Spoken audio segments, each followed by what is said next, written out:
بسم الله والصلاة والسلام على رسول الله وعلى آله وصحبه ومن والاه، أما بعد. هذا مجلس آخر يتعلق بسلسلة التي بدأناها سابقا حول عالم الجن والشياطين والخطط الإبليسية. اليوم عندنا مجلس ربما هو سابق عن أوانه بسبب طلب بعض الناس طلب مني التأجيل أو تعجيل هذا الملف يخص ببعض الناس في حال الرقية، وله على كل حال له علاقة بنفس الموضوع، موضوع عالم الجن. كثير من الناس يتعرض لحالة مس وتلبس بجن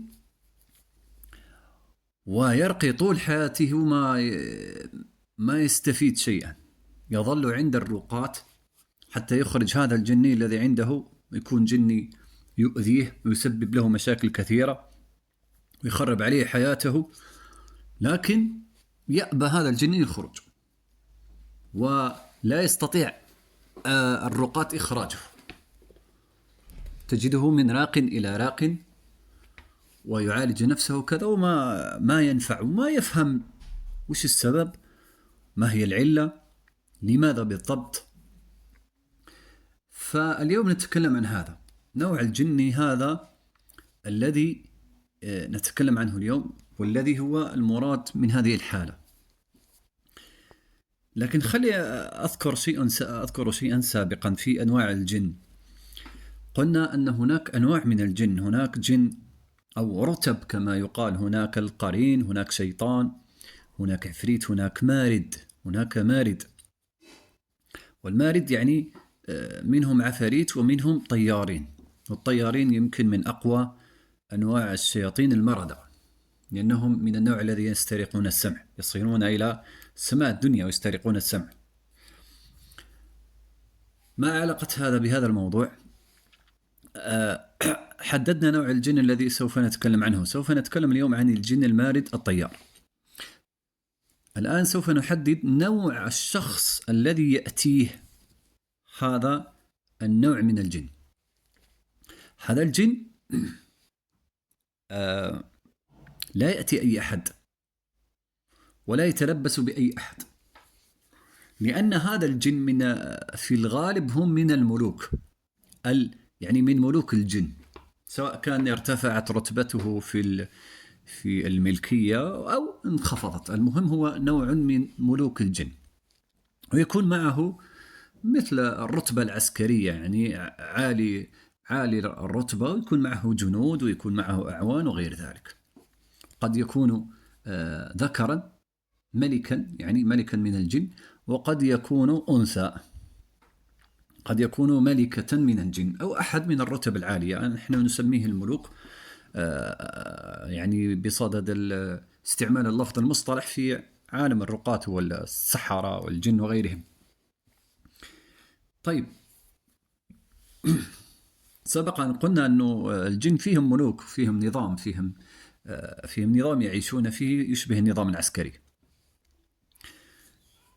مثل النظام النمل والنحل، فيه جنود، فيه رتب، فيه الملكة، فيه أعوان، فيه الرتب العالية، هكذا. هم نظامهم أسوأ من هذا، يعني من حيث النظام العسكري سيء جدا، نظام مغلق مجبر، ولهذا لا يستطيع أغلب أنواع الجن والشياطين لا يستطيعون الدخول في الإسلام بسبب النظام السيء، وبسبب أيضا الخلقة التي خلقوا عليها، خلقة العناد والحسد الذي ابتلوا بها، خلقة شنيعة جدا، يعني لهذا أكثرهم لا يستطيعون الدخول في الإسلام. طيب، نتكلم عن الشخص الذي يأتيه هذا النوع. هؤلاء الملوك يعني طبيعتهم متجبرة ومتعالية ومتكبرة، عندهم يعني تعالي جدا، يبغضون البشر بغضا شديدا ويحتقرونه، ولا يأتون أي شخص. إذا أتوا فتكون لمهمة، ليس يأتون عبثا. هناك أنواع من الجن الفسقة والضعفاء مثل الجنود وغيرهم من ضعفاء الجن، يتلبسون ببعض الناس لغرض وشهوات وطيش، كما نسميه الجن العاشق والجن كذا ونحوها. يتلبسون هؤلاء مجرد أدنى رقية، أو يرى حتى أن الكثير منهم مجرد يرى الراقي يفر، رقية مدة قصيرة قد يفر، قد يخرج هاربا. لماذا؟ لأنه غرضه لم يرسل في مهمة أو نحو هذا، إنما جاء فقط لطيش أو هوى وشهوة ونحوها. النوع الثاني وهو الذي موضوعنا اليوم لم يأتي لغرض طائش أو لهوى أو شهوة، إنما جاء مهمة من عند النظام الأعلى. ما هي المهمة؟ هي الاستيلاء على هذا الشخص البشري والسيطرة عليه منذ الولادة، منذ أن يوضع مولودا إلين يوم وفاته. ماذا تقول يا رجل؟ من يوم ولد إلين يموت؟ نعم. ما هو السبب؟ طيب، أذكر الآن حقيقة، شيء حقيقي، هي حقيقة، لكن ليس في عالمنا نحن، ليس في عالم البشر، ولا في عالم، ولا في ضمن إطار الشريعة يذكر، ولا في علم السلف. تقول لي إذن كيف صيرته حقيقة؟ هو حقيقة بالنسبة لعالم الجن والسحرة، حتى الرقاة يعرفونه، يعني معلومة خاصة بالعالم الآخر. ما هي حقيقة الزهري أو الزهريين؟ لعل الكثير منكم سمع هذه العبارة، الزهريين. من هو الزهري؟ من هو الإنسان الزهري؟ وإيش علاقته بالجن الملكي هذا الطيار الذي سوف نتكلم عنه؟ نعم، الزهري هو في الحقيقة شخصا عاديا جدا، هو كغيره من البشر، يعني عقله، دمه، جلده، عظامه، تفكيره، كله بشري كبقية الناس. لكن هناك أشياء تختلف يراها الجن، هناك أشياء يراها الجن. خلينا نتكلم على نرجع إلى بعض قدرات الجن، وخاصة هذا العفاريت والمرض الطيارين. هؤلاء من قدراتهم، أنا سوف أذكر معلومة هنا لابد أن تقدم ذكرها حتى نربطها بالزهري. بعض قدرات الجن وخاصة المرضى والعفاريت يستطيعون رؤية هالة الإنسان وطاقته، يستطيعون يعني كدليل على ذلك أن الإنسان إذا حصن نفسه بالأذكار، الشياطين ترى مثل الهالة عليه، مثل الهالة حصن، لا يستطيعون الاقتراب منها، أي شيطان يقترب منها ما يستطيع لمسها، لو لمسها يمكن يحترق. وهذا مذكور في بعض الأحاديث أنه إذا الإنسان خرج في الصباح وذكر بعض الأذكار قال لا يزال عليه من الله حافظا حتى يمسي، وإذا رآه شيطانان يقولان، يعني يرون شيئا عليه، يقول إنه معصوم، إنه محفوظ، يرون شيء كالهالة دائرة عليه. ويحفظ أيضا حتى بالملائكة، ما يستطيعون الاقتراب منه. في بعض إقرارات الشياطين والجن أنهم ما يستطيعوا، حتى يعني في بعض الآثار أنا مرت علي، بعضهم يعني يكون محصن بأدعية وأذكار كثيرة لدرجة أن حتى الجن ما يستطيع أن يرونه، مثل حديث ستر ما بين ابن آدم والشياطين والجن أن يقول إذا دخل الخلاء بسم الله، إذا قال بسم الله ما يستطيعون يرون عورته. هذا دليل أن هناك بعض الأذكار وبعض الأدعية تحجب النظر كليا عن الصالح المؤمن إذا ذكر الله عز وجل بتلك الأدعية والأذكار. حتى الرؤيا ما يرونه، إذا قال لهم الشيطان ائتوني بفلان أو اخطفوه أو كذا، يقول لفينا كل العالم ما وجدناه، ما يرونه. في بعض آثار، ليس حديثنا، لكن هذا حديثنا اليوم أن الجن لهم قدرات، يستطيعون الغوص في الإنسان ويرون نفسه كأنها مفككة من الداخل، يرون كل شيء في نفسه، حتى كلامه المكرر، مشاعره، نفسياته، ذكرياته، يستطيعون رؤية ما يفكر فيه الآن أو قبل قليل. هذا شيء عرف عنهم بالتجربة القطعية، بالتجارب القطعية. واضح؟ يستطيعون رؤية نوع الدم الذي يملكه. الطاقة العقلية، يعني هناك هالة وطاقة حول العقل يستطيعون رؤيتها أيضا. طيب، تقول ايش فائدة هذا؟ لماذا ذكرت هذا؟ أنا حتى الآن لم أذكر شيئا عن عالم الجن والشياطين وقدراتهم، أنا فقط ذكرت شيء قليل حتى أربطه بالموضوع التالي وهو الزهري. ما الذي يراه الجن في هذا الإنسان الذي يسمونه الزهري؟ يسمونه في عالم الجن يسمونه بالزهري، وحتى السحرة يعرفون هذا الشيء، وحتى الرقاة. اسأل أي راقي من الرقاة هل الزهري حقيقة؟ يقول لك نعم حقيقة في عالم الجن والشياطين والسحرة، هي حقيقة. طيب، ما الذي يتميز به هذا الزهري؟ الزهري يتميز بأشياء يعتبرها الجن غذاء روحيا لهم. كيف؟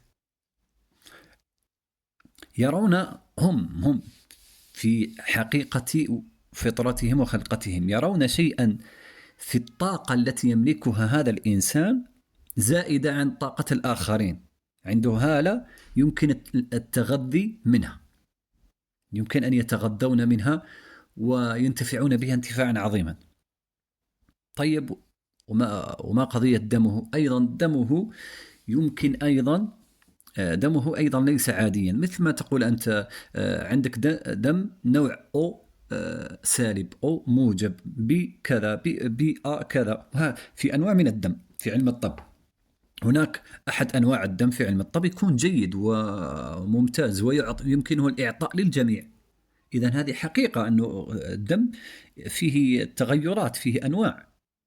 هم أحد أنواع الدم في عالمهم يرون يمكنهم رؤية هالة وطاقة عجيبة حول هذا الدم الذي يملكه هذا الإنسان.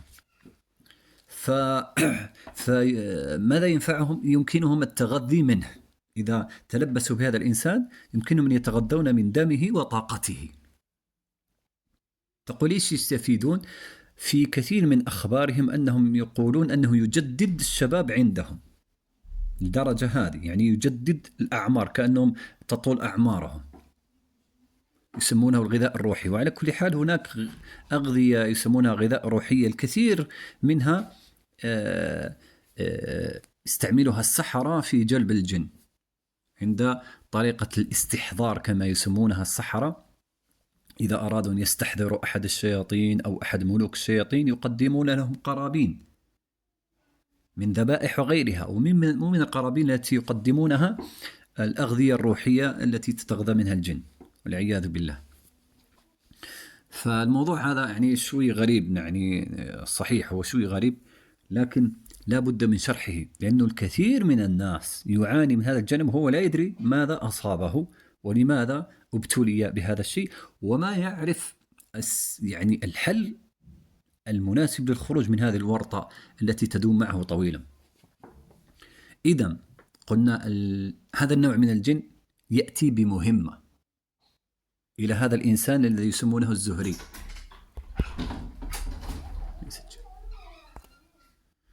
واضح؟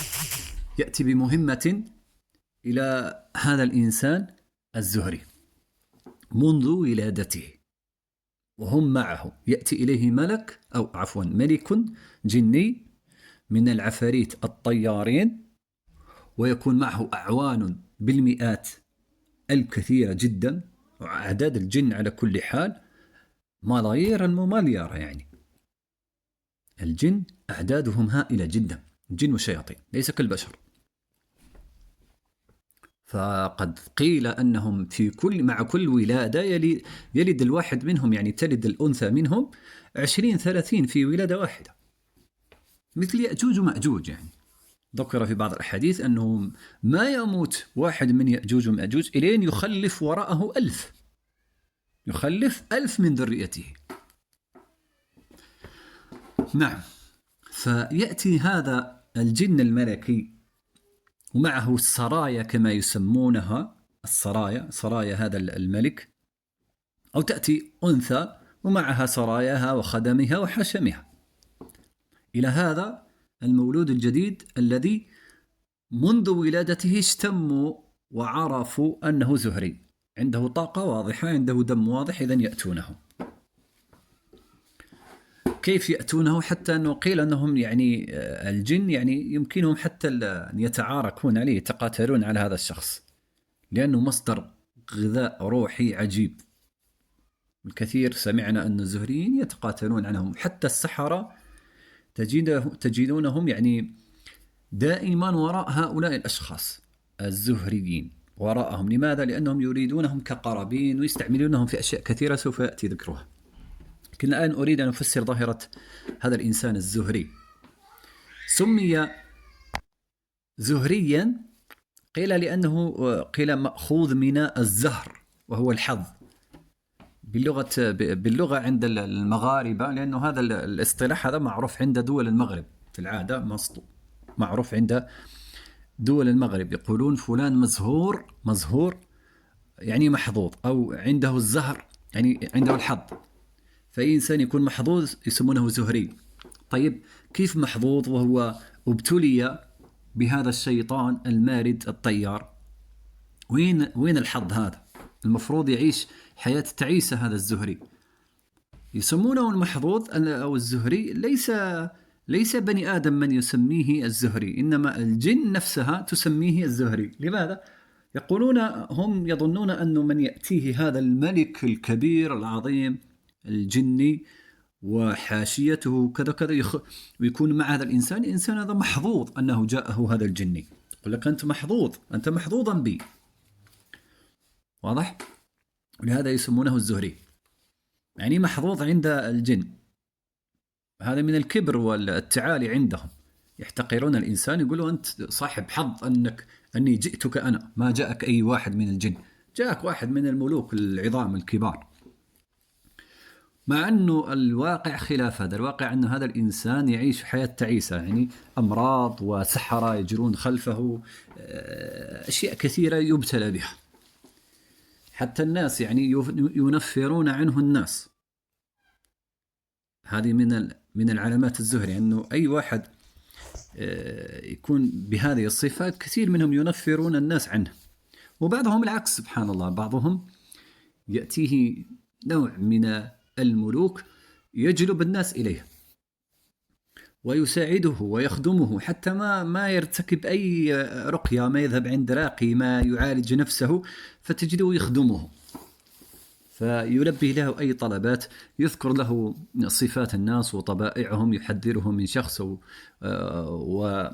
ويوصيه بشخص آخر، يأتيه بالأخبار، يأتيه بأخبار كل شيء سوف يفعله أو يفكر فيه يخبره يصلح أو لا يصلح. والأخبار يأتيه لأنه من مسترقين السمع، وليس يسترق سمع وحده، يعني عنده مئات أو ربما الآلاف من السرايا الخدم. سيأتي معنا ذكر أخبار مسترقي السمع من الجن، هذا النوع الطيار، هذا خاص بالطيارين فقط، ليس كل الجن يسترقون السمع، إنما الجن الطيار الذي يطير ويصل إلى السماء الدنيا يسترق السمع، ويكون يذهب كل يعني الملك ملك واحد من الجن ومعه سرايا بالآلاف. لماذا يذهب معه سرايا بالآلاف؟ لأنهم إذا رموا بسهاب سوف يقتل منهم عددا هائلا، وهم لابد يرجعون بالمعلومة، ما يبعثون واحد أو اثنين أو ثلاثة يرمونهم بشهاب يموتون كلهم وما يرجعون بالمعلومات. فيذهب ملك ومعه سرايا كثيرة جدا، أعداد هائلة. في حديث قال يتراكب بعضهم بعضا، كما قال النبي صلى الله عليه وسلم، يركب بعضهم بعضا حتى يسترقون المعلومة، فيسترقون معلومات كثيرة ويخبرون هذا الزهري الذي هم يعني متلبس بهذا الملك، يخبره بأخبار كثيرة، وهذا شيء مجرب. أي واحد زهري الآن يسمع فيه سوف أو إذا كان عارفا هو يعرف حقيقة ما أقول، وإذا ما كان يعرف سوف يصدق الأشياء التي قلتها أو سأقولها في هذا المجلس، سوف يصدقها بسهولة، لأنه شيء جربه. والذي لا يعرف يذهب يبحث عن هذه الحقيقة، وسوف يجد أناس كثيرين من الرقاة متخصصين في الزهريين، عنده اختصاص زهري فقط. نعم. طيب، هؤلاء قلنا هذا النوع من الجن الملكي في العادة أنا أستطيع أن أقطع ربما بنسبة 99% أن النوع الجن الذي يأتي هؤلاء السحريين أولا يكون من الملوك، ثانيا يكون معه سرايا كثيرة. لماذا؟ لأنهم سوف يحرسون هذا الزهري حتى لا يأخذه منهم أي قبيلة أخرى من الجن، لأنهم مطلوبين جدا عند الجن، غذاء روحي يزيد في الأعمار ويزيد في الشباب، كيف يفرطون فيه؟ لهذا يأتي ملك قوي جدا، قوي جسديا وداهية وأشياء كثيرة، ومعه سرايا أيضا وخدم وأعوان أقوياء، وهو جاء الآن في مهمة، مرسول من النظام الإبليسي الأكبر. نعم. فيقال أنه ينقسم السرايا الذين يأتون مع هذا الشخص، ينقسمون إلى قسمين: قسم يحرسون حراسة خارجية، وقسم يتلبسون أيضا في هذا الشخص في الغدد، يتمركزون في الغدد، لأن غدد الإنسان هي محور الذي يتركز عليه أو يركز عليه الشيطان في الاستيلاء والاستحواذ على الشخص. إذا أرادوا أن يستحوذوا عليه تمركزوا في الغدد، لأنه نقاط كما يسمونها الصينيون نقاط تشاكرا، نقاط الطاقة داخل الجسم. طيب، هذا الإنسان الزهري له علامات يعرف بها في عالمنا نحن. في عالم الجن يعرفون رائحة دمه وطاقة دمه والطاقة الموجودة في عيونه وفي عقله، هذه يستشعرها الجن ويعرفها ويراها. في عالمنا نحن أيضا موجودة علامات على أن هذا الإنسان من الزهريين. العلامة الأولى أنه تجد عنده خط مستقيم في يديه أو واحدة منهما، يعني الخط الذي يكون في ظاهر الكف. كلنا في أكف أيدينا توجد خطوط، بعضها تجد خطوط يعني خطين أو ثلاثة غير مكتملة، لكن الزهري تجد عنده خط في يده مكتمل، سواء خط واحد مكتمل أو خطين التصقا بعضهما ببعض فيصير خط واحد مكتمل، سواء في اليدين أو كلاهما. هذه العلامة تسمى، يقولون إنه زهري اليدين عنده. طيب إيش فائدة الخط؟ هم يعني في عالم الجن وفي حقائق هذا الأمر يقولون عنده طاقة إضافية في يده، عنده طاقة وهالة زائدة في يده عن بقية الناس. ولهذا الكثير من الزهريين زهري اليدين، بعضهم إذا استعمل يديه في الرقية يكون مثلا عنده، أو العلاج والأعشاب، يكون عنده مهارة، إن صح التعبير، مهارة وموهبة أكثر من الآخرين. يعني مثلا الزهري إذا دلكك بيده الدلك يكون دلكه أنفع من الآخر، وهذا سبحان الله شيء مجرب، لو لم نراه بأم أعيننا شيء مجرب كذبنا. أنهم إذا توجهوا زهري اليدين إذا توجه إلى علم الأعشاب والدلك وكذا يكون عنده طاقة أفضل. وهذه الطاقة سبحان الله أشياء حقيقية، يعني علم الطاقة الموجودة داخل الإنسان سواء كانت من النور الزائد أو شيء سلبي، هذا حقيقة شرعية ومنطقية وطبية وعقلية، وسميها كما شئت. حتى في علم الفيزياء والكيمياء والأشعة وكذا يرونها بالتلسكوب، بالأجهزة هذه سكانر وغيرها. هناك طاقة وهالة حول هناك ناس يعني صورت وفاتهم وهم يحتضرون، كانت تخرج منه طاقة وهالة، طاقة التي تكون في الروح، وتختلف ألوانها وتختلف يعني أشكالها وغير ذلك. قلنا الصينيون يسمونها تشاكرا، نقاط التشاكرا. نعم، هذه حقيقة يعني لا يمكن دفعها، أنه يكون الزهري اليدين إذا اتجه إلى الرقية والعلاج والأحشاب يكون قوي عنده مهارة. نعم، وإذا اتجه إلى الشر والخبث وكذا يكون أخبث في السحر. سبحان الله. العلامة الثانية يكون هناك، العلامة الثانية توجد في العيون. يقولون عنه زهري العينين. فتكون هناك علامات. أول، نقاط سوداء في العينين تشبه الخانة، مثلا في كلا عينيه داخل البياض نقاط سوداء. العلامة الثانية، عيونه في الغالب تكون كبيرة وتكون فيها بريق تلمع. هذه العلامة الثانية في العيون. وهناك علامة ثالثة في عالم الجن، يرون طاقة يعني حول عينيه. حتى السحرة غالبا متلبس بهم شياطين يرون هذا الشيء. كثير من الناس الزهريين هؤلاء إذا مشوا في الشارع، حتى لو كانت امرأة منقبة ويظهر منها فقط العينين، سوف يعرفونها، ينظرون في عيونها يعرفون أنها زهرية، ويطاردونهم، يعني أشد المطاردة، ويرمونهم بالأسحار كثيرا، يريدون الاستيلاء عليه أو الاستيلاء على الجني الملكي الذي عنده.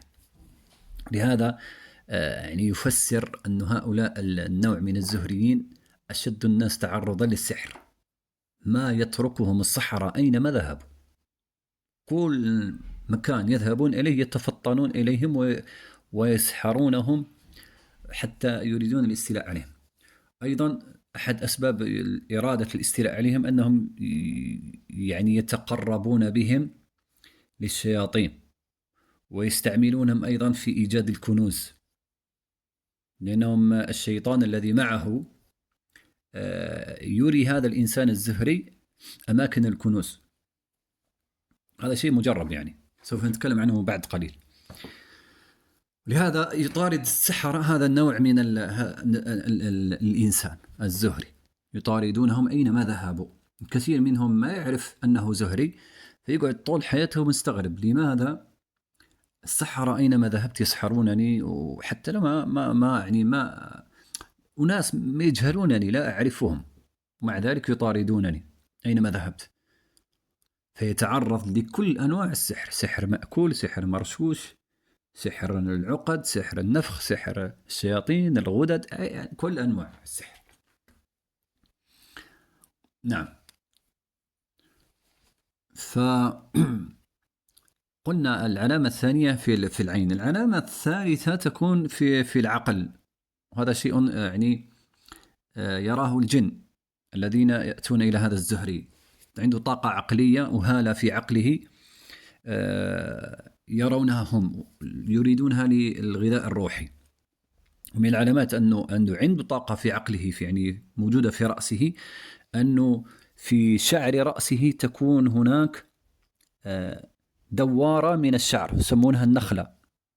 اكتبوا في النت النخلة في الشعر، تجدونها، يعني دائرة مثل دوار، يعني زوبعة شعرية كما يقال. قد تكون في أي مكان في الرأس، يعني إما في مقدمة الرأس وإلا في يعني في وسط الرأس. قد تكون واحدة، يعني نخلة واحدة أو نخلتين كما يسمونها. هذه علامة على أنه عنده طاقة في رأسه، في دماغه، يسمونها الطاقة العقلية. نعم. إذن عندنا صار عندنا قلنا زهري الكف أو الكفين، قد تكون كف واحدة وكفين، زهري العينين، زهري العقل، وزهري الدم. إذن هي أربع علامات. كل علامة يعتبرونها درجة من الدرجات. يقولون عندهم، يعني يقولون هذا الزهري من درجة الأولى فقط، يعني عنده يده فقط أو عينه مثلا، عنده درجة الأولى. يقولون مثلا عنده هذا زهري من الدرجة الثانية، يكون مثلا عنده زهري اليدين والعينين. زهري من الدرجة الثالثة زهري اليدين والعينين والدم. زهري من الدرجة الرابعة وهي الأخيرة زهري اليدين والعينين والدم والعقل. هذا عندهم يسمونه ملك الزهريين، وهذا يعتبر من الغنائم الكبار عندهم. هذا يمكن يتقاتل عليه جيوش من الجن، قبائل من الجن يمكن يتقاتلون عليه. نعم، لأنه عنده طاقة جبارة في 4 مواضع من جسمه وهالته ودمه وغير ذلك. وعادة يأتيه من الملوك الكبار، ليس أي ملك، من الملوك الكبار. وقلنا الملوك قد يكون أي نوع من أنواع الجن، الجن الأحمر، الجن الأحمر الزمردي، الجن الأسود، الجن الأزرق، الجن الأخضر. هناك ألوان من الجن. كل جن يأخذ شكل من الأشكال. النار، هناك نار صفراء كما تعرفون، هناك نار حمراء، نار سوداء، نار زرقاء مثل التي تكون في المنازل، وهكذا نار تشبه الذهب، فيقولون مثلا أزرق ذهبي، جني أحمر ذهبي، وهكذا. هناك نار مائلة إلى الأنواع الزمردية، كما تقول أخضر زمردي، أزرق زمردي، أحمر زمردي، وهكذا. على حسب أنواع النيران تجد أشكالهم وألوانهم، مثل بني آدم على حسب أنواع التراب. هذا ليس شيء غريبا، هناك تراب أحمر، تراب أصفر، تراب أبيض، تراب أسود، تراب هكذا، حسب كل نوع. هناك تراب رملي. كل بني آدم إنما أشكالهم وألوانهم على حسب أنواع التراب وأشكاله، وهذا شيء لا يستغرب. ولهذا كانت الجن على حسب أشكال النار وألوانها. نعم. فكل هذا الأنواع فيها ملوك، قد يأتيهم ملك من الجن الأزرق أو من الجن الأصفر، من الجن الأحمر، أخضر، أزرق، زمردي، كذا وهكذا. المهم الجني أو الزهري من الدرجة الرابعة يأتيه أحد كبار ملوك الجن، ومعه سرايا كثيرة جدا يحرسونه من بين يديه ومن خلفه وفي داخله وخارجه، حتى لا يأخذه منهم أي أحد، لأنه يعتبر ملك الزهريين. ويقولون لهذا الزهري: أنت محظوظ جدا بنا، أنت ملك الزهريين وأتاك أحد كبار ملوك الجن. واضح المسألة؟ طيب، ما الذي يستفيده الزهري؟ غالبا حياة الزهريين هذا تكون تعيسة غالبا، وأي حركة، أي رقية، أي قراءة، أي صلاة يقوم بها، أي نوع من حركة دينية، إذا تأذى الجني يتأذى معه الزهري. أي سحر يسحر به هذا الزهري، يعني يجي ساحر مثلا يلقي بعض أنواع السحر على هذا الزهري، يتأذى الزهري ويتأذى معه حتى الجني الملك هذا. وإذا تأذى الجني الملك بالسحر، لأنه كما سبق أنه الزهريين السحرة يعرفون أنه يأتيهم جن ملوك كبار، فيريدون أن يستولوا حتى على الجن، كأنهم يربطوه، يسمونه سحر الربط، يربطون هذا الجني ويريدون الاستفادة منه أو نقله إلى مجموعته. كل ساحر عنده أيضا مجموعة من العفاريت والخدام، فيريد الاستيلاء عليه ونقله إلى مجموعته، خاصة إذا رأه يعني من كبار الملوك، فيلقي بعض الأسحار على هذا الزهري وعلى هذا الجني أيضا، فيتأذى الجني، وإذا تأذى الجني أيضا يتأذى معه الزهري، هذا الإنسان. ولهذا الكثير منهم يعيش في صعوبة يعني جدا، يعني في حالة نفسية حرجة، يشعرون بالموت، يشعرون بالصداع الشديد، يشعرون بآلام في أجسامهم، بثقل عظيم جدا، وسنتحدث عن هذا الثقل، لأن محور هذا الجني الملكي قلنا هو من النوع الطيار، يعني إذن جني وله أجنحة، مركزه في رأس الإنسان. هو الجن عادة يتلبسون بكل غدد الإنسان ويسرون في جسده، لكن أكبر مركز تمركزون فيه هو الرأس، ثم الأكتاف وأعلى الظهر. لماذا؟ لأنه مركز الجناحان. أي إنسان زهري يحس بأوجاع وصداع كثير في رأسه، ويحس كثيرا بأشياء غريبة في رأسه، كأنه يطير، كأنه في زحل كما يقولون، كأنه في أشياء، يحس أشياء غريبة في رأسه، ما يشعر أنه رأسه. العلامة الثانية يشعر بثقل كالجبال فوق كتفيه، ما يستطيع تفسيرها، وهذه من ثقل جناحان الشيطان، هذا العفريت الطيار، هذا مركز الذي يتمركز فيه هذا الجني. ما يتركه، يعني ما يتركه طرفة عين. كيف يتغذى من جسمه؟ يتغذى من طاقته كما سبق، ويتغذى من دمه، خاصة إذا سال منه الدم. إذا كان امرأة عندها زهرية يعني وعندها جني، دم الحيض ما يتغذون منه، يعتبرونه فساد أيضا، سبحان الله. فما ينفعه. لكن إذا يتغذون من طاقة هذا الدم ومن أي جرح أو يسيل منه ولو قطرة واحدة. قطرة واحدة تسوى عندهم الملايير، يعني يمكن أن يعطيك الكنوز والذهب والفضة وما تشاء، يقول لك أعطيني قطرة واحدة. واضح؟ طيب، ماذا يشعر هذا الزهري بخلاف الأوجاع والأمراض وكذا؟ هل هناك أشياء ولو فيها فائدة قليلة يشعر بها؟ نعم. تنقل إليه بعض قدرات الجن، سبحان الله.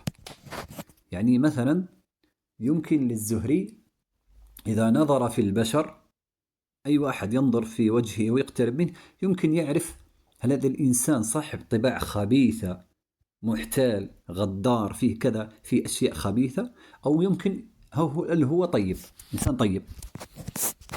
لماذا؟ لأنه أحد قدرات الجن أنهم يغوصون في الإنسان، يغوصون في داخل نفسه ويرونها من الداخل، يعرفون طباع هذا الشخص جيدة أو طباع خبيثة. فتجد الزهري مباشرة هذا الإنسان خبيث فينفر منه، يقول له هذا الإنسان خبيث، يشعر به، أو طيبا أحيانا يشم منه رائحة خبيثة، يشم من هذا الإنسان الخبيث رائحة خبيثة فيستنكره. ويرى أيضا في ملامح وجهه، يمكن لهذا الزهري أن يحلل صورة الوجه وملامحه من خلال الملامح والصورة. عنده أنت تظن أنها فراسة قوية جدا، يعني يقول لك أنت في عينيك كذا كذا، في أنفك معناها كذا وكذا، وهي ليست فراسة، إنما هي أحد قدرات الجن انتقلت إليه. واضح؟ يأتونهم كما قلنا، يأتونهم بالأخبار، يسترقون السمع، يقول سوف يحدث كذا، سوف يقع كذا، سوف يموت فلان، سوف فلان أيضا يقول لك فيه مرض. يستطيعون الزهري يستطيع يشعر بإنسان إذا كان فيه مرض أو لا. مثلا ينظر في إنسان يقول لك عندك مشكل في البنكرياس، فلان عنده مشكل في الكبد، فلان عنده في كذا. وإنما هي رؤية الجن الذي يتلبس به، لأن الجن عندهم قدرة على معرفة كل ما في الإنسان من مشاكل مهما دق أو صغر. لماذا؟ سبق معنا أن التكنولوجيا هي أحد قدرات الجن، ومن قدرات الجن أنهم عندهم نظام سكانر، يعني التصوير الإشعاعي على الجسم، لأنهم يغوصون في جسم الإنسان ويعرفون أي مشكل موجود فيه، ولو عرق صغير فيه انسداد ولو بمقدار يعني ذرة يرونه، فيعرفون كل مشاكل الجسم. فهذا الزهري عادة يستطيع الشعور بأمراض الناس، ويمكنه إعطائهم حتى العلاج. لماذا؟ لأن الجن أيضا تفهم في العلاجات وتفهم في الأعشاب، وتفهم بطريقة عجيبة غريبة تشبه النظام كما سبق الجي بي تي. اسأل إن أردت الجي بي تي كما سبق في المجلس السابق، هذا شيطان عفريت مختص في كل شيء، اسأله عن أي شيء في الطب سوف يجيبك بطريقة دقيقة عجيبة. لماذا؟ لأنه ليس برنامج، إنه عفريت هو الذي يدير هذا النظام.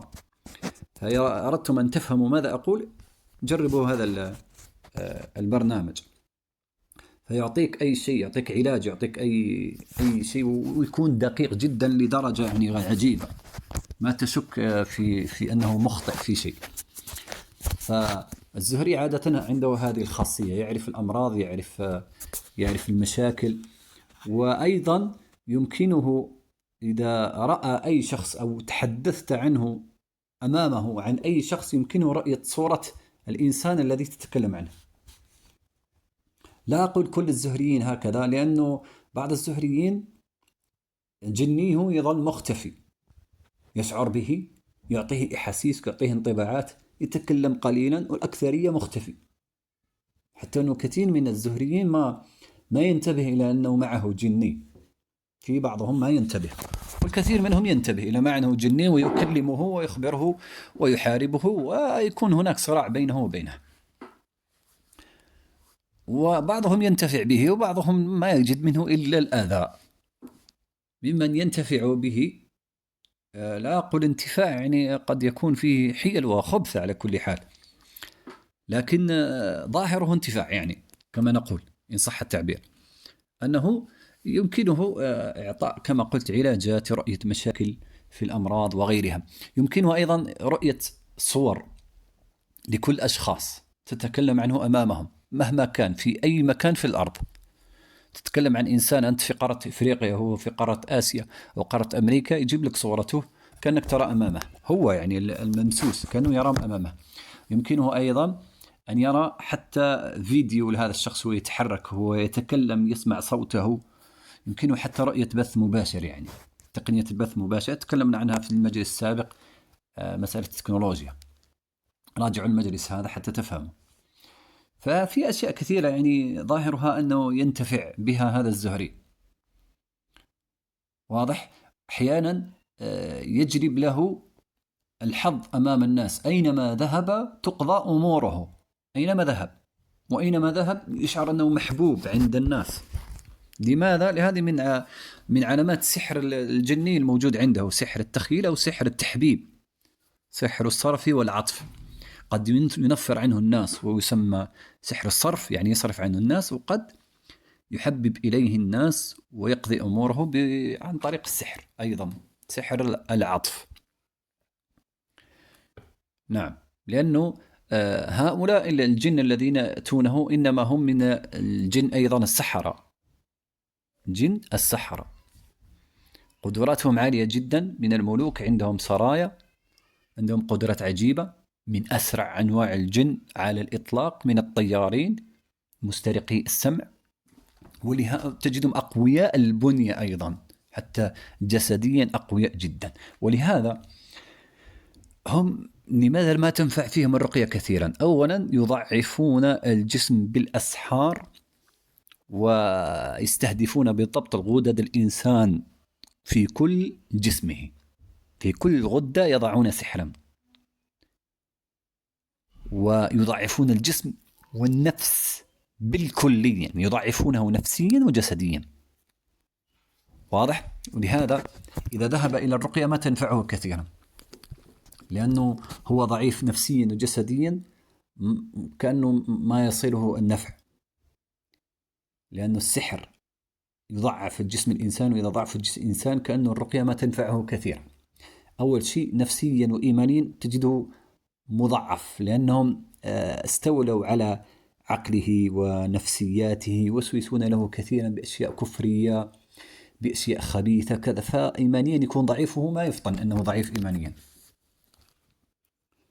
نعم. ثالث شيء قوة هذا المارد وعناده شديد لدرجة أنه مستعد أن يموت ولا يخرج. يعني أعطيكم مثال حتى تفهموا. تصور أنه الجيش الكفار أسروا شخصين من المسلمين، يعني من مقاتلي المسلمين، واحد نفسيته ضعيفة وواحد نفسيته قوية. واحد يعني بدأوا يعذبونهم حتى يقرون بعورات المسلمين مثلا، أو بأسماء بعض القادة وغيرهم. الضعيف نفسيا يمكن يضرب ضربة ضربتين يبدأ يتكلم، وواحد الثاني قوي نفسيا عنده صبر وعنده جلد، يمكن يعذبونه أيام أو شهور ما يتكلم، ويمكن يضرب إلين يموت وما يتكلم، مستعد أن يموت وما يتكلم. هذا شيء مشاهد وسمعناه، صحيح؟ يعني كمثال يعني صريح جدا، مقارنة بين علي بن المديني والإمام أحمد. علي بن المديني من كبار أهل الحديث، ومن أعلم الناس بالحديث وعلله في زمانه، أعلم حتى من الإمام أحمد في علم العلل والرجال. البخاري وما أدراك ما البخاري على علمه في علم الرجال والعلل، كان إذا جلس يقول أنا كنت إذا جلست إلى علي بن المديني احتقرت نفسي. صحيح؟ أحمد من العلماء أيضا كبار في علم الحديث والفقه والفهم، وجمع بين أشياء كثيرة، والإمامة في السنة، الإمامة في اللغة. لكن علي بن المديني أعلم منه بالعلل والرجال في هذا الجانب. نعم. ما أريد أن أقوله في قضية المحنة، قضية محنة خلق القرآن، لما صار الخليفة ومن معه يمتحنون العلماء ويمتحنونهم بالجلد والتعذيب وربما القتل، جابوا علي بن المديني ضربة أو ضربتين، أو قبل أن يضرب داراهم وداهنهم، وصار يقول بقولهم خوفا، ليس اعتقادا لكن خوفا، صار مداهن يمشي معهم. أما الإمام أحمد فجلد مرات وعذب مرات وما نطق بأي كلمة، وكان مستعدا يموت. صحيح؟ نفس الأشخاص، بشري عنده نفس. لماذا هذا ضعف بدون حتى يعني بتخويف كذا، وهذا ما ضعف وصبر على الجلد والتعذيب؟ علي بن المديني لما سألوه قال أنا لست كالإمام أحمد، أنا ضعيف، لو ضربت ضربة أو ضربتين أموت. قال أحمد قوي، من مثل أحمد؟ واضح المثال. إذا نرجع إلى الزهري. لماذا الزهري الذي معه ما يريد الخروج؟ لأنه عنيد جدا وأرسل في مهمة وهو من أقوى أنواع الجن ومستعد أن يموت ولا يخرج. لماذا؟ لأنه أرسل في مهمة. نرجع هنا إلى نقطة مهمة. الجني الذي يأتي ويتلبس بالناس هناك نوعان. هناك من يأتي بالسحر، جني، بعض السحرة أرسله إلى بعض الناس حتى يؤذيه، أو جاء لهوى وشهوة. هؤلاء تجدهم ضعفاء، مباشرة بعد رقيتين يمكن يخرج يفر، ما يستحمل التعذيب، يقول أنا ليش أقعد في مكان أعذب فيه ليس لي فائدة، فيخرج يطير. واضح؟ الثاني جاء بقضية الزهرية، لم يجئ بطريق السحر أو نحو هذا، مهمة أرسل إليها، غذاء روحي يستولون عليه، لأنه كل الأنظمة في الجن يستولون على الزهريين الموجودين في الأرض، فهو أرسل في مهمة. وإذا هذه المهمة في النظام الإبليسي عندهم، إذا أرسل جن شيطان في مهمة يكملها، وإلا يعاقب عقوبات خيالية، يعني يموت ولا يعاقب تلك العقوبة. ولهذا نظام مجبر، يعني طاغوتي جبروتي، ما يترك أي واحد من الجن يدخل الإسلام، مستحيل. قد تقول لي لماذا لا يدخل الإسلام خفية، يعني يسلم في قلبه؟ لا، ليس عندهم هذا العالم، هم ليسوا مثلنا، ليس عندهم قلوب. الجن يا جماعة ليس عندهم قلوب، هم عندهم ما يشبه الأفئدة، يعني روح واحدة هي كلها. لهذا ما يحبون الجن، ما تشعر شعور كانوا يشبه الفرح وغيره مثل الإنسان، ما عندهم مشاعر وعواطف.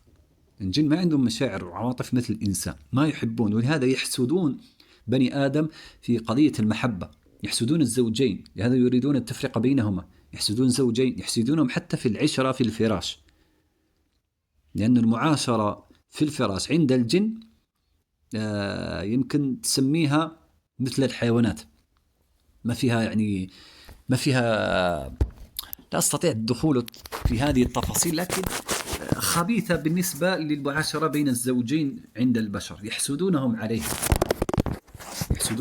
ولهذا إذا أتى الإنسان حتى يجامع أهله في الفراش، إذا نسي أن يذكر الله يشاركونه. في أثر عن ابن عباس قال يضع إحليله مع إحليل الزوج ويشاركه في أهله، والعياذ بالله. ولهذا لا ينسى الإنسان ذكر الله عند الجماع. نعم. فماذا قلنا؟ ماذا كنا نقول؟ نعم، كنا نقول أنه الجني هذا النوع لا يخرج، عنيد قوي يتحمل التعذيب. إذا قرأت أنت عليه الرقية، قرأت عليه القرآن والأذكار، هو يتعذب. وهذا النوع من الجن على كل حال إذا كان الإنسان يرقي في إنسان آخر متلبس به، يتعذب هذا الشيطان، وطريقة تعذيبه على نوعين.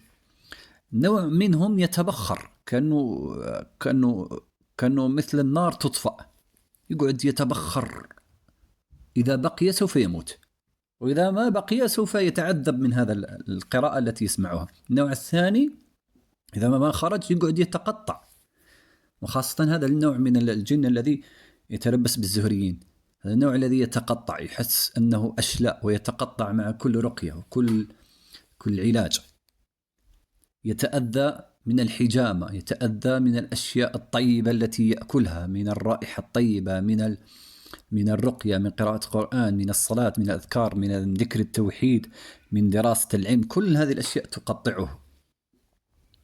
ولهذا سوف نذكر في آخر المجلس أسلوب الطريقة الصحيحة لعلاج هذا النوع.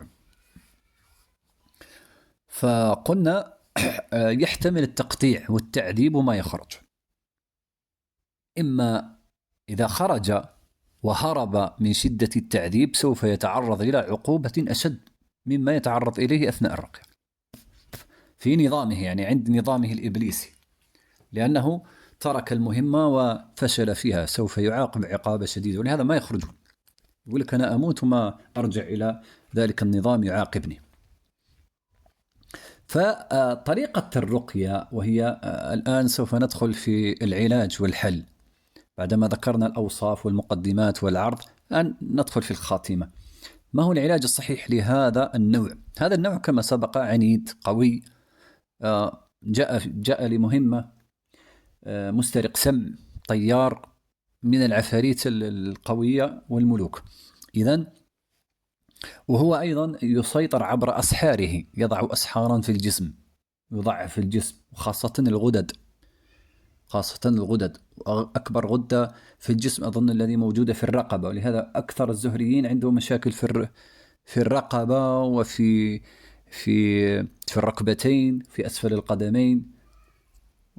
هذه يعني أكثر المكان الغدد التي تجد عندهم مشاكل فيها، ولهذا تظهر في جسم الزهري، تظهر بقع سوداء وبنية وزرقاء وخضراء كثيرا بسبب الأسحار والعقد التي تكون موجودة في وهناك معلومة قبل أن أتم، يعني القاعدة عند النظام في الزهريين أنه إذا كان الزهري أنثى يرسلون إليها جنيا ذكرا، وإذا كان الزهري ذكر يعني رجل يرسلون إليه أنثى، العكس، يعني قاعدة عكسية، الأنثى مع الذكر وذكر مع الأنثى. ولهذا إذا كان الرجل زهري يرسلون له أنثى تجد عنده مشاكل في الزواج، هذه من العلامات. كل ما يجي يتزوج يحصل له مشاكل وينفر، أو هو ينفر من هذه المرأة التي يريد خطبتها. لماذا؟ لأنه معه جنية ما تريده أن يتزوج. والعكس، إذا كانت امرأة ينفرها من كل الرجال، بل يجعل الرجال كالحشرات عندها، يعني حتى أنهم كثير منهم يعافون الرجال، مثل أنهم يعني إذا رأى رجل تعافه وتنفر منه ويسبب لها مشاكل في الزواج. ولهذا أغلب الزهريين غير متزوجين، أغلبهم غير متزوجين، إلا إذا أتى قدر من الله عز وجل لا يمكن دفعه، ويخلى بينه وبين الشيطان وبين كل شيء، ويقع أمر الله المقدور فيتزوج هذا الزهري. لكن مع ذلك يبقى مشاكل بينه وبين أهله، يعني إذا تزوجت المرأة تجد مشكلة بينه وبين زوجها، والعكس، لأنه يبقى هذا التنفير ويبقى هذه الأشياء. قلنا الطريقة الصحيحة لعلاج هذا النوع من الشياطين كما هو استعمل عليك حربا من كل جانب، الشيطان الذي يتلبس بهذا الزهري يحاربه من كل جانب، نفسي وجسدي، روحاني، سحري، أمراض، صداع، نفس، كل شيء يحاربك حتى تبقى وحيدا. ولهذا أغلب زهريين وحيدين يمشون وحده، وتجد عندهم اكتئاب شديد، حالة اكتئاب شديدة يدخلون فيها. كثير منهم يبكي ليل ونهار، كثير منهم عنده حالة اكتئاب، حالة حزن، تجده في وحدة، يقعد في الظلام وحده. فلهذا قلنا يحاربونه من كل جهة. أول شيء يفعله الزهري لعلاج نفسه، يعيد الحرب على هذا الشيطان أيضا من كل جهة وبتكثيف. لا يصلح أن تذهب عند راقي مرة في الأسبوع ومرة في الشهر وترجع وتقول ما نفعني الراقي، إيش ما ينفع. الرقية هذه المتقطعة أحيانا كذا ما تنفع معك شيء. مثل جبت واحد قوي كذا وتجلده كل أسبوع جلدة جلدتين ويرجع، هل ينفع معه شيء؟ ما ينفع. فالطريقة الصحيحة أن يعالج يوميا صباح مساء، كل مرة تقطعه وتقطعه وتقطعه إلى أن يموت، لأنه كما قلنا أن يخرج إلى ميتا.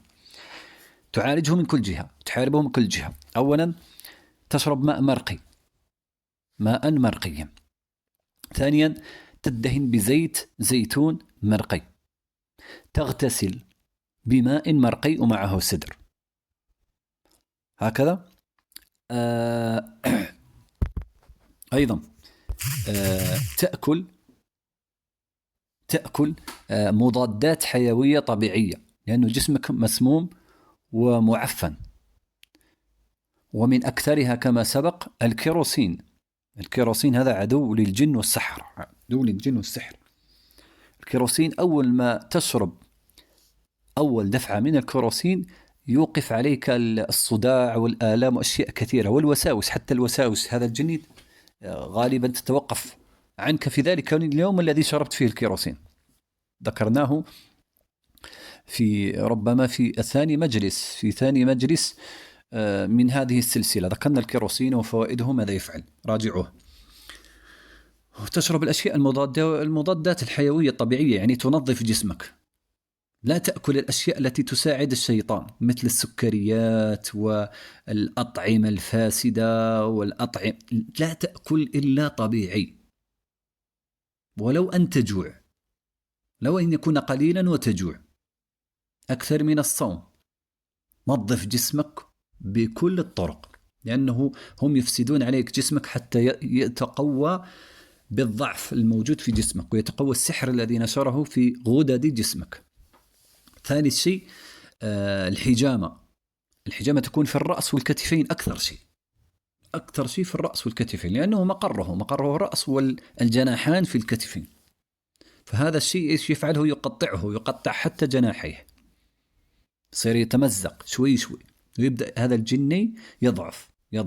وكلما ضعف هذا الجني تضعف آثاره عليك، تبدأ تحس إنك إنسان بدأت ترجع إلى الطبيعية. لأن الزهري ما يحس إنه إنسان طبيعي، يعني في كل شيء، لا في نفسه لا في عقله لا في تفكيره، حتى أنه ما يفرق بين تفكيره هو وتفكير هذا الجني، يلتبس عليه. فمع هذه التنظيف كل مرة تزيد في الرقية وتزيد في كذا، يبدأ الجني يتقطع ويضعف، ثم تأثيره عليك يبدأ في الاختفاء إلين تبدأ تشعر أنه مختفي. فتكثر لا تتوقف يوميا. عندك سورة البقرة أكثر شيء يقطع هذا الجني تقطيعا، سورة البقرة وسورة الصافات، اقرأهما يوميا. كلما قرأت كلما كررت أنفع. استطعت أن تقرأ مرة في اليوم على أقل، مرة البقرة مرة سورة الصافات. إن استطعت أن تزيد زد أحسن، سوف تعجل من العلاج. إن لم تستطع، يجي يوم ما تستطيع أن تقرأ، ضعها مسموعا، ولو أن تضع القراءة التي تكون بالحذر، قراءة سريعة بالحذر. يعني قراءة البقرة تكون في 40 دقيقة مسجلة وتسمعها، تحط على الأقل. هو على كل حال ما يتركك تسمع، يعني يأتيك صداع شديد لكن أنت أثبت واصبر. هذا دليل على أنه يتقطع ويتمزق. أثبت كما هو ثابت على حربه، أنت أيضا أصبر واثبت. ليس هناك أي أحد سوف يعينك. أنا أتكلم الآن بجدية حتى لا يصيبك الإحباط. لن يجد أي شخص سوف يعينك في حربك هذه حربك وحدك، جهادك وحدك، إما أن تنتصر أنت أو هو. توكل على الله، ها، والبس درع الحرب وابدأ حارب من أجل نفسك، لأنه يوقعك في أشياء كثيرة كفرية وشكوك وغيرها، لا بد تخرجهم. ما يستطيع لا يصلح أن يقعد في جسمك هذا المخلوق. ثاني شيء ابتعد عن الأماكن التي فيها السحرة فيها الأمور هذه، لأنهم إذا سحروك سوف يضعفونك وترجع إلى نقطة الصفر، ويتقوى هذا الشيطان من جديد. واضح؟ لابد أن تفعل هذه الطريقة، الحلية، يعني تحلي التحلية والتخلية، تنظف جسمك من الأسحار وما تأكل إلا طبيعي، وتبدأ في العلاج بالرقى بكل أنواعها. أي نوع من الرقية تسمع به افعله، ضفه إلى القائمة وافعله. كلما كثفت الرقية وبكل أنواعها سوف يضعف هذا الشيطان إلى أن يموت، وإذا مات سوف تحس بموته، سوف تعرف أنه مات. واضح؟ في الأول يبدأ سراياه يموتون، وهو يبدأ يضعف إلين يموت أو يختفي، أو ربما سيقرر الخروج والهروب، ما تدري.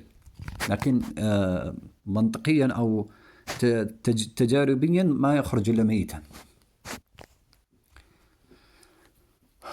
واضح؟ لعلي أكون قد أتيت على أغلب مباحث هذا الأمر، وقد أطلنا، يعني أتينا على ساعة كاملة في هذا الموضوع. لعلي أكتفي به. إن كان هناك أشياء أخرى، أو من يريد أو عرف نفسه أنه زهري وعنده مشاكل، يتواصل معنا على الخاص، وسوف نشير عليه بما يفتح الله عز وجل. لعلي أكتفي بهذا القدر، وقولوا قولي هذا واستغفر الله لي ولكم وبالله توفيق.